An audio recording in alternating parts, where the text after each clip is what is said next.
주린이들의 멘탈 강화 방송 돈다방 미쓰리 7월 11일 화요일 방송 시작하겠습니다. 자, 어제는 새날에서 대신 인사드렸고요. 오늘 돈다방 미쓰리 다시 주식소녀로 컴백해서 7월 10일 월요일 뉴욕 증시 마감 현황을 점검해 보도록 하겠습니다.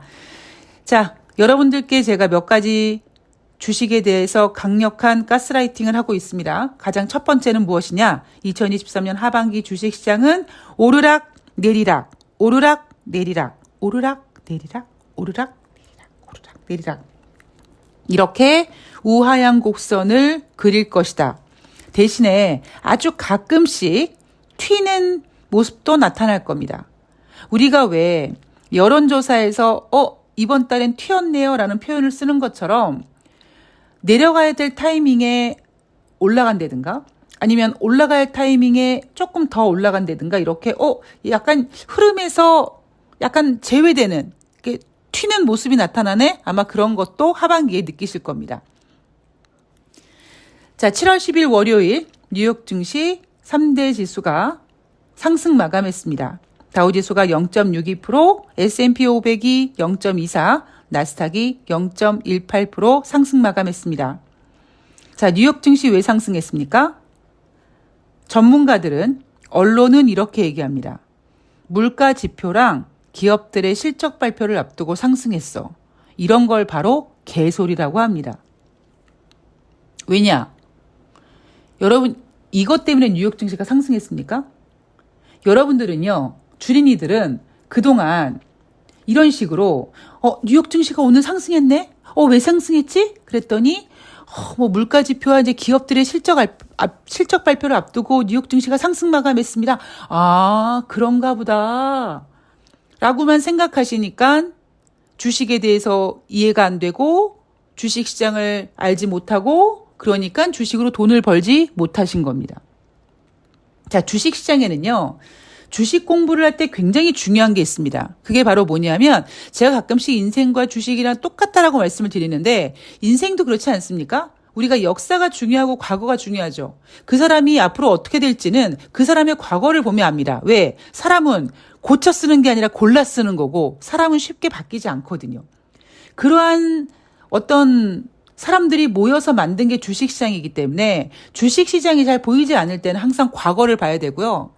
주식시장이 보이지 않을 때가 아니라 주식시장은 항상 과거를 마치 바둑처럼 복귀해야 됩니다. 돌아갈 수는 없지만 돌아볼 수는 있고 돌아볼 수 있기 때문에 반드시 돌아봐야 되는 것이 주식시장입니다. 어설프게 미래를 전망하면은요, 정말 큰일 납니다. 이날 7월 10일 월요일 뉴욕 증시가 하락했어요. 그런데 전문가들은 물가지표 발표와 기업들의 실적 발표를 앞두고 상승했대요. 두 개 다. 물가지표와 기업 실적은 미래에 일어날 일 아닙니까?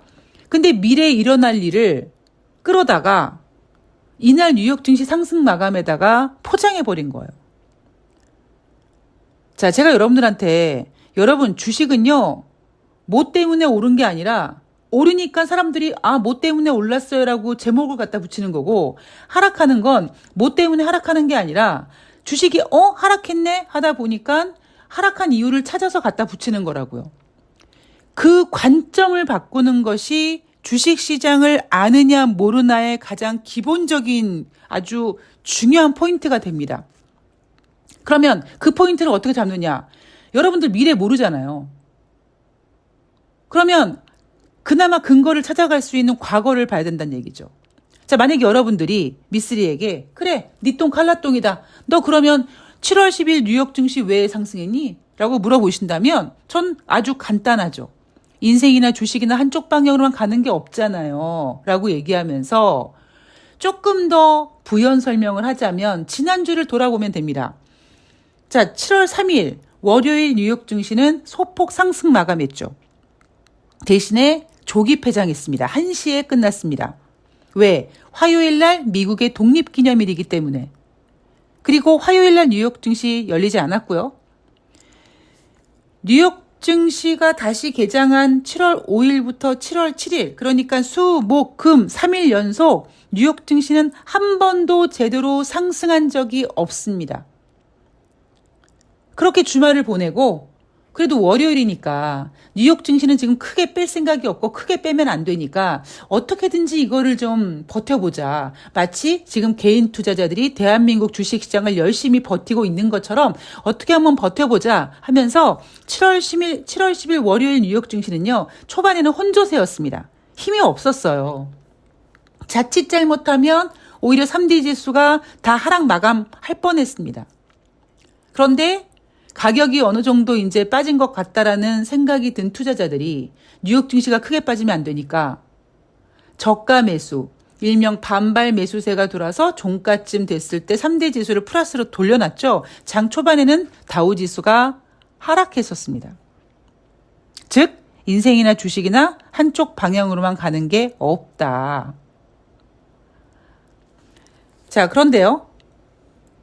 이날 뉴욕 증시가 상승 마감했을 때 전문가들이 소비자 물가지표가 조만간 발표가 될 건데요 라고 예상을 했는데 우리나라 시간 지금 오늘 7월 11일 화요일이니까 아직 살짝 여유가 있지 않습니까? 그러니까 살짝 여유란 얘기는 뉴욕 증시는 아직까지 7월 12일이 될 때까지는 조금 더 시간이 있기 때문에 어쩌면 7월 11일 화요일 뉴욕 증시는요. 혼조세로 마감할 가능성이 높아요. 그리고 전문가들은 이렇게 포장하겠죠. 소비자 물가지표 발표를 앞두고 뉴욕 증시는 혼조세로 마감했다라고 얘기할 가능성이 높죠. 제가 이렇게 지금 예상을 하는 그 밑바탕에는 어마어마한 주식의 원리가 있습니다. 아마 그 원리는요. 이따가 제가 한국 증시 약간 설명해 드리면서 살짝 설명을 해 드리도록 하겠습니다. 자, 여하튼 7월 10일 수요일 6월달 소비자 물가지표, 미국의 소비자 물가지표가 발표가 됩니다. 자, 우리 머릿속에 지금 뭐가 있습니까? 4.0이라는 수치가 있어요. 굉장히 중요한 수치입니다. 왜냐하면 연준이 우리의 목표치 2%다. 라고 목표치를 정해놨기 때문에 우리는 그 2%가 될 때까지 계속 모는 종에 점을 찍어 나가는 중이고 그러다 보니까 우리가 지난달에 머릿속에 각인되어 있던 지난달 모는 종에 점 찍은 지표가 바로 4.0이었습니다. 자, 전월 대비는 0.3% 증가될 거라고 예상되고 있고 전년 동기 대비는 3.1% 증가될 거라고 예상하고 있습니다. 그러니까 4.0에서 3.1 무려 0.9% 둔화되는 거죠. 제가 작년 하반기에 연준이 75bp씩 공격적인 금리 인상을 할 때 여러분들께 가장 자주 드렸던 얘기가 뭐였냐면 바로 제동거리였습니다. 경제 지표는 각자 갖고 있는 속도감의 차이가 있다. 그래서 연준이 75bp씩 쉬지 않고 계속 금리 인상을 했음에도 불구하고 소비자 물가 지표는 그 속도감을 따라가지 못해서 둔화폭이 굉장히 미미했죠. 0.1%, 0.2% 그거밖에 안 됐습니다. 그래서 뉴욕 증시가 굉장히 힘들어했어요. 이은병 저렇게 연준에서 공격적인 금리 인상을 하는데 왜 소비자 물가 지표는 이렇게 빨리 둔화되지 않는 거지? 답답해했죠. 그 답답함을 미쓰리는 여러분 속도감의 차이입니다. 자, 자동차가 브레이크를 꽉 밟으면 바로 딱 쓰는 게 아니라 끼익 하면서 앞으로 나가지 않느냐. 그렇게 제동거리 이야기를 했죠. 아마 어쩌면 여러분들께서 그 당시에는 아니 미쓰리 쟤는 지가 무슨 한문철이야 왜 저렇게 제동거리 같은 얘기를 해 하셨을지 모르겠습니다만 이제 드디어 작년에 그렇게 공격적으로 금리 인상했던 부분이 이제는 소비자 물가지표에 반영이 되다 보니까 소비자 물가지표의 속도감이 나타나기 시작한 겁니다. 자, 이제는 이해가 되시겠죠? 자, 문제는 에너지와 음식을 제외한 근원 소비자 물가 지표는 둔화폭이 덜 둔화될 거라고 생각한다는 겁니다. 전년 동기 대비 우리 머릿속에는 전월에는 5.3이라는 수치가 각인되어 있는데 저장되어 있는데 이번에는 5.0밖에 안 될 거라는 거죠. 둔화폭이 0.3밖에 안 된다. 따라서 연준이 저것들이 계속 금리 인상 하겠네? 2번 하겠네? 라는 어떤 그런 불안감을 시장이 조성할 수밖에 없죠. 자, 문제는요.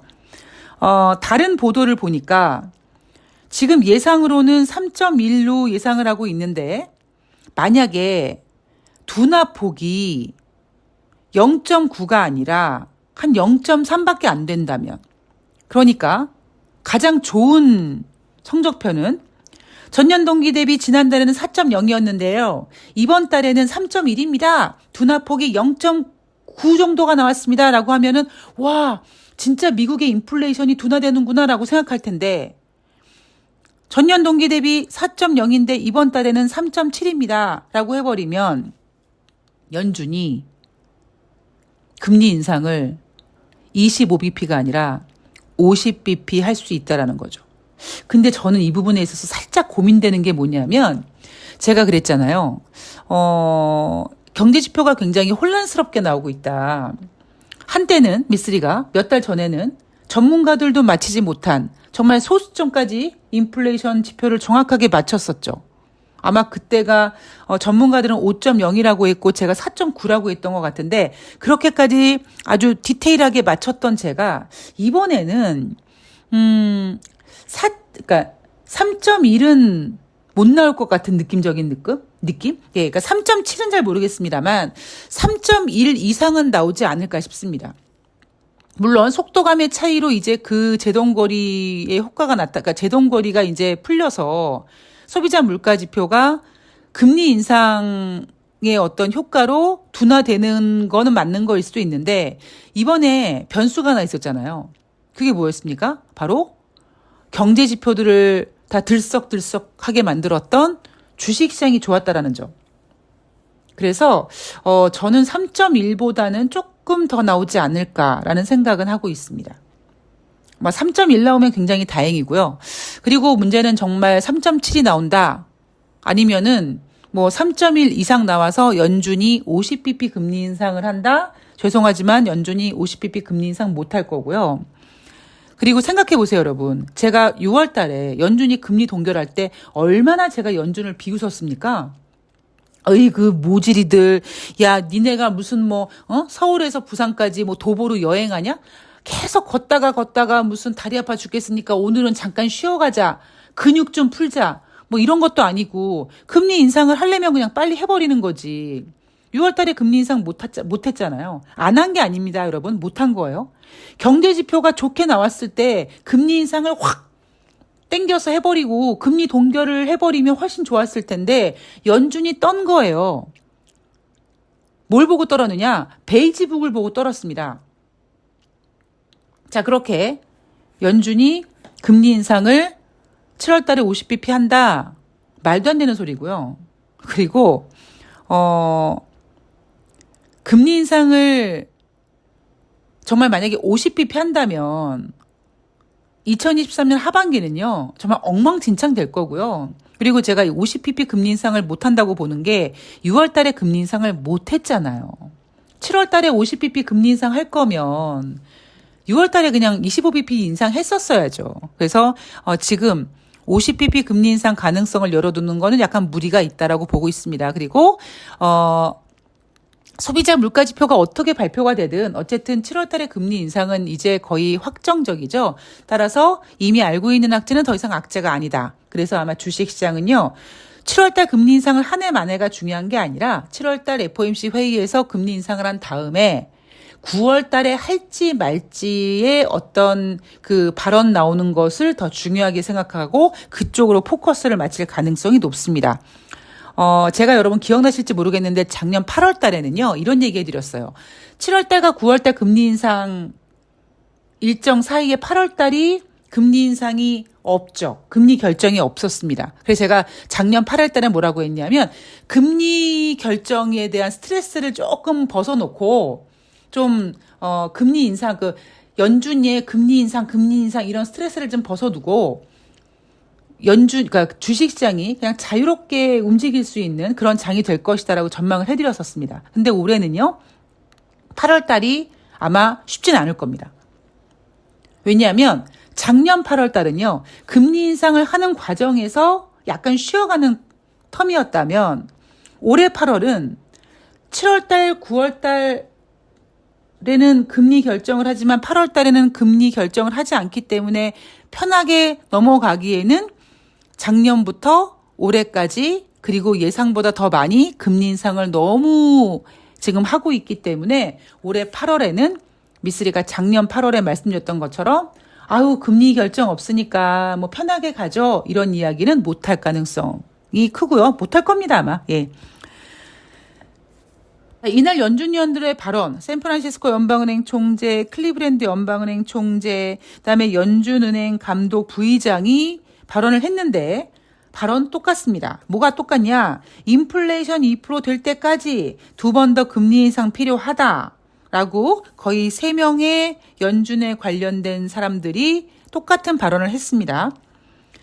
물론 클리브랜드 연방은행 총재는 꼭 2번이라는 얘기는 하지 않았고요. 연준은행 감독 부의장도 꼭 횟수를 2번이라고 지적하진 않았습니다만 더 중요한 거는 2%가 될 때까지라는 것에 대해서 강조를 했다. 따라서 지금 현재 7월 달 미국 FOMC 회의에서 25bp 금리 인상 가능성 92.4%까지 올라와 있고요. 자, 2분기 어닝 시즌이 이제 이번 주 후반 7월 14일 금융주 시작으로 시작이 됩니다. 자, 지금 현재 S&P 500 지수에 상장된 기업들의 2분기 순이익이 전년 동기 대비 마이너스 7.2% 예상하고 있습니다.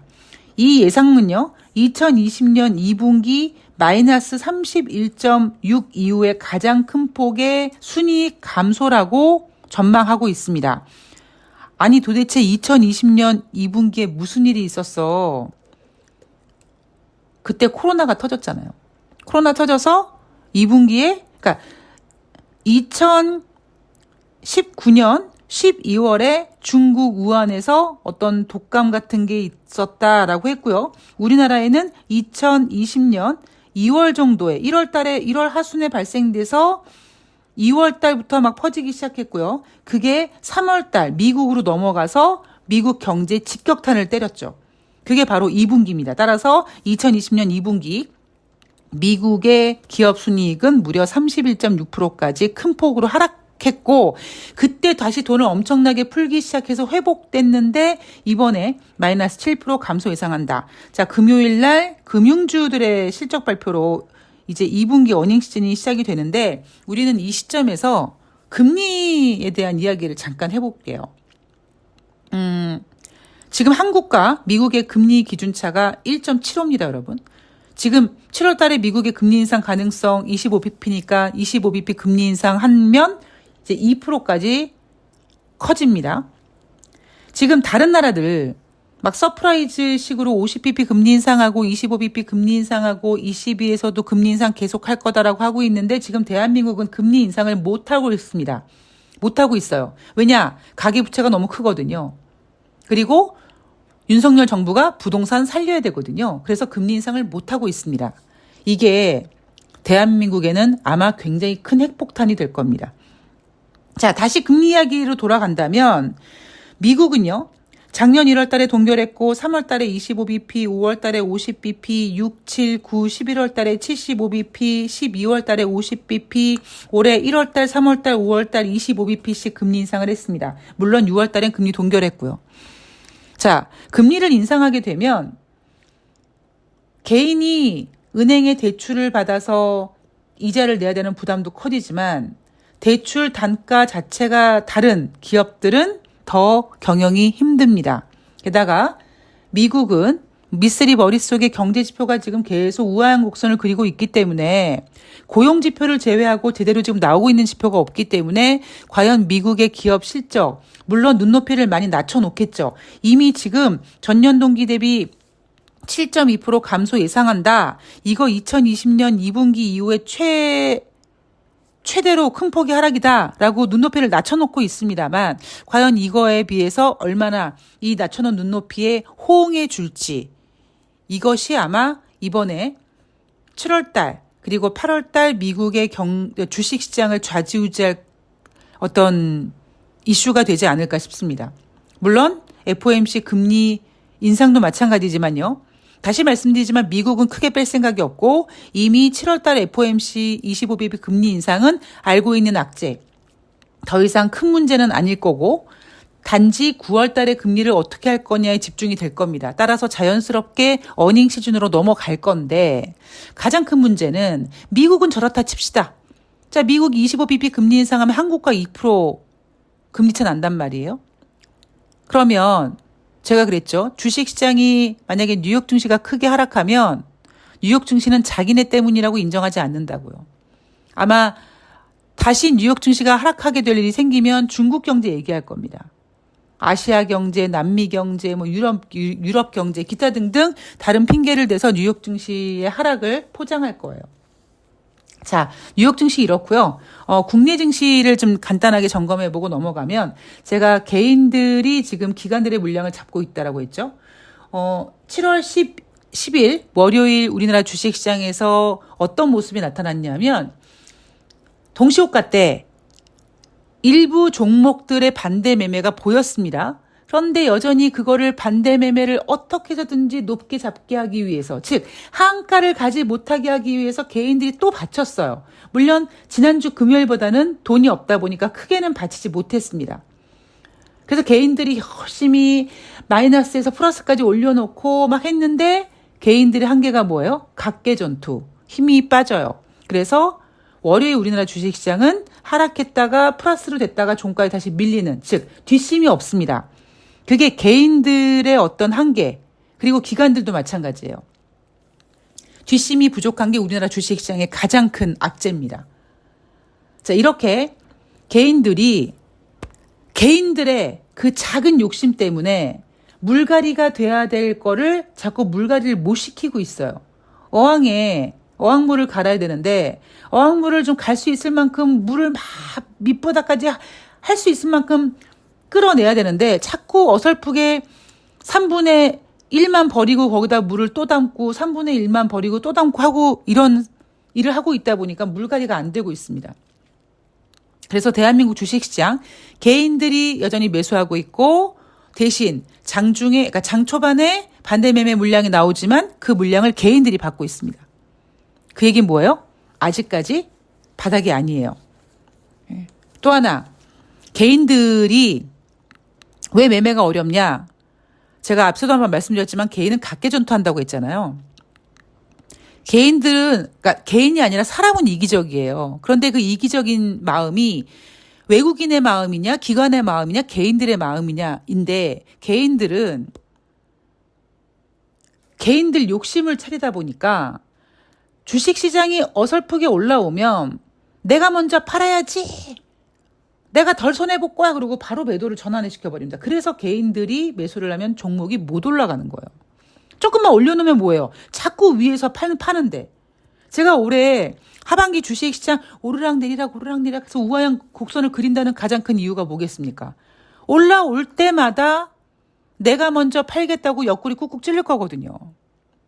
그래서 대한민국 주식시장은 개인이 지배를 하면 안 되는 주식시장입니다. 개인은 그냥 살짝 얹혀가야 돼요. 조그만 약은 개인들은 외인들이 주식을 사네? 그리고 이렇게 살짝 이렇게 발만 담궈야 되는데 이미 그때는 또 쫄아가지고 못하고 있다가 나중에 이제 기관들이 막 선동하면 그때 가서 이제 포머성 매수세가 들어와 있는데 포머성 매수세에 들어와 있는 상태에서 내가 이 주식시장의 주도권을 잡을 거야 이렇게 이제 까부는 거죠. 아마 이벤트 하시는 분들, 작년 하반기부터 하는 이벤트 하시는 분들 잘 생각해 보세요. 미쓰리가 언제 수익을 잘 냈는지. 아마 그 2월달, 3월달, 4월달, 그때 5월달, 그때 매매가 굉장히 빨리 진행이 됐었습니다. 그때는 개인들이 들어오지 않았었거든요. 그래서 제가 작년 말에 개인이 주식시장에 뛰어들면 미쓰리가 돈을 못 번다고 얘기한 게 바로 그런 부분입니다. 그래서 개인이 그러니까 매매 동향에 개인이 많이 매수한다. 그래서 주식시장이 뻘겋다. 올해 못 지킵니다. 어제 움직임 그냥 일시적인 거고요. 그리고 이제 앞으로는 어떤 상황이 벌어질 것이냐? 이제 반대 매매 물량 같은 거, 손절 물량들이 나올 겁니다. 그럼 이제 그거를 개인들이 이제 더 이상 받지 못하는 상황이 될 거고, 그런 상황에서 이제 반대 매매 물량 정리되고, 신용 물량 정리되고, 그리고 이제 어느 정도 선에서 이제 물갈이가 되고, 그 물갈이가 된 상태에서 이제 시장이 또 뭔가 다른 모습을 그려가겠죠. 그게 대한민국 주식시장의 전부입니다. 자, 오늘 매매 잘 하시고요. 자, 저는 7월 12일 수요일 날 또 화요일 뉴욕 증시 가지고 그리고 주식시장에 점검할 만한 내용 가지고 찾아뵙도록 하겠습니다. 오늘 좋은 하루 되세요. 고맙습니다.